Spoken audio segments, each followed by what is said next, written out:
YCP అధికారంలో ఉండగా ముఖ్యమంత్రి సహాయ నిధి నుంచి ఒక్కటంటే ఒక్క చెక్కు ఇవ్వగలిగారా అని ఎమ్మెల్యే ఆదిరెడ్డి వాసు ప్రశ్నించారు. ఇప్పటికే 173 చెక్కులు ఇచ్చామని, మొత్తం 207 చెక్కులు ఇచ్చామని కూటమి ప్రభుత్వం తరపున గర్వంగా తెలియజేస్తున్నామని చెప్పారు.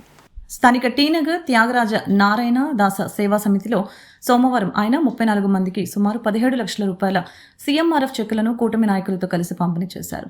207 కుటుంబాలను సీఎం సహాయ నిధి నుంచి ఆదుకుంటున్నామని చెప్పారు. ఈ మొత్తం చెక్కుల విలువ 2,32,75,000 రూపాయల 99 రూపాయలని ఎమ్మెల్యే వాసు తెలిపారు. ఇంకా 54 ఫైల్స్ పెండింగ్లో ఉన్నాయని, వీటి విలువ 2,75,00,000 రూపాయలని చెప్పారు. ఏ కుటుంబంలో ఇబ్బంది వచ్చినా పెద్ద కొడుకులా ఆదుకుంటామని ఎన్నికల ముందు చెప్పిన ముఖ్యమంత్రి చంద్రబాబు ఆ మాటను నిలబెట్టుకుంటూ ఎవరైతే ఆసుపత్రిలో చికిత్స కోసం ఇబ్బంది పడుతున్నారో వారికి సీఎం సహాయ నిధి నుంచి 40 నుంచి 50% చెక్ రూపంలో ఇస్తున్నారని ఆయన వివరించారు. గవర్నమెంట్ హాస్పిటల్లో జరుగుతున్న కార్యక్రమాలు చూసి, అక్కడ జరుగుతున్న అభివృద్ధి కార్యక్రమాలు చూసి ఓర్వలేని తరంతో వైసీపీ వాళ్ళు దుష్ప్రచారం చేస్తూ ఉన్నారు. మారండి. ఎదుటి వాళ్ళు చేసే కార్యక్రమాలు చూసి అయితే గుర్తించండి. మీరు చేయలేకపోతే చూడండి, గుర్తించండి, లేకపోతే ఆగండి.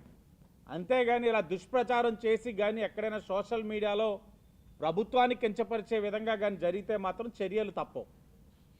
వైఎస్ఆర్ కాంగ్రెస్ పార్టీ అధికారంలో ఉన్నప్పుడు రాజమండ్రి సిటీ నియోజకవర్గం కానీ రాష్ట్రంలో కానీ ముఖ్యమంత్రి సహాయ నిధి నుంచి ఒక్క చెక్ అంటే ఒక్క చెక్ ఇవ్వగలిగారా? ఈరోజు ఈ నియోజకవర్గంలో ఈరోజు 34 చెక్స్ ఇస్తూ ఉన్నాం. ఇప్పటి వరకు 173 అంటే మొత్తం 207 చెక్కులు ఇస్తామని ఈరోజు గర్వంగా కూటమి ప్రభుత్వం తరఫున తెలియజేస్తా ఉన్నాం. 207 చెక్కులు ఈ రోజున, అంటే 207 కుటుంబాలని ఈ రోజున రాజమండ్రి సిటీలో ముఖ్యమంత్రి సహాయ నిధి నుంచి ఆదుకుంటా ఉన్నాం. ఆ 207 చెక్కుల విలువ 2,32,75,099 రూపాయలు. ఇంకా 54 ఫైల్స్ పెండింగ్ ఉన్నాయి.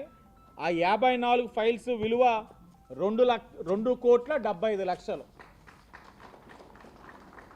ఇవన్నీ కూడా గౌరవ ముఖ్యమంత్రి చంద్రబాబు నాయుడు గారు, ఉప ముఖ్యమంత్రి పవన్ కళ్యాణ్ గారు ఒక మంచి ఆలోచనతోటి ఈ కార్యక్రమాన్ని ముందుకు తీసుకెళ్తా ఉన్నారు.